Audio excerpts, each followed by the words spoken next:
హుస్నాబాద్ పట్టణంలోని హనుమంత్ నగర్లోని 13వ బూత్ అధ్యక్షులు వరికొల్లు నాగరాజు ఆధ్వర్యంలో మహాసంపర్క అభియాన్ కార్యక్రమంలో భాగంగా ఇంటింటికి బీజేపీ ప్రతి ఇంటికి పోలింగ్ బూత్ అధ్యక్షుడు కార్యక్రమం నిర్వహించారు. ఇంటింటికి తిరిగి కేంద్ర ప్రభుత్వ అభివృద్ధి సంక్షేమ పథకాలు ప్రజలకు అవగాహన చేసి కరపత్రాలు అందజేయడం జరిగింది. ఈ సందర్భంగా బీజేపీ హుస్నాబాద్ పట్టణ అధ్యక్షుడు బత్తుల శంకర్బాబు మాట్లాడుతూ తెలంగాణ రాష్ట్రానికి కేంద్ర ప్రభుత్వం దాదాపు 12 లక్షల కోట్ల సహకారం చేసి తెలంగాణ రాష్ట్రాన్ని అభివృద్ధి చేశారని తెలిపారు. ఉజ్వల యోజన పథకం ద్వారా 12 లక్షల మహిళలకు ఉచిత గ్యాస్ సిలిండర్ అందజేశారని తెలిపారు.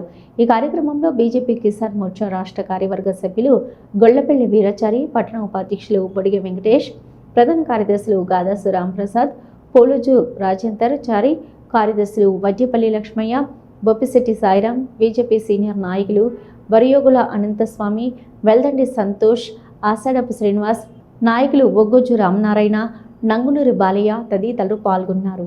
ఇంటికి తిరిగి 11 ఏళ్లుగా మోడీ ప్రభుత్వం ఈ రాష్ట్రంలో ఏ అభివృద్ధి చేసిందో ప్రజలకు వివరిస్తూ ఉన్నాం. రాబోయే ఎన్నికలలో మాకు అవకాశం కల్పించాలని చెప్పేసి అప్పీల్ చేయడం జరుగుతూ ఉన్నది. దాదాపు 11 ఏళ్లలో తెలంగాణ రాష్ట్రంలో మరి 12 లక్షల కోట్లతోని మరి నిధులు తీసుకొచ్చి కేంద్ర ప్రభుత్వం ద్వారా నిధులు తీసుకొచ్చి ప్రతి ఒక్క అభివృద్ధి పనులలో కేంద్ర ప్రభుత్వం వాటా ఉన్నది.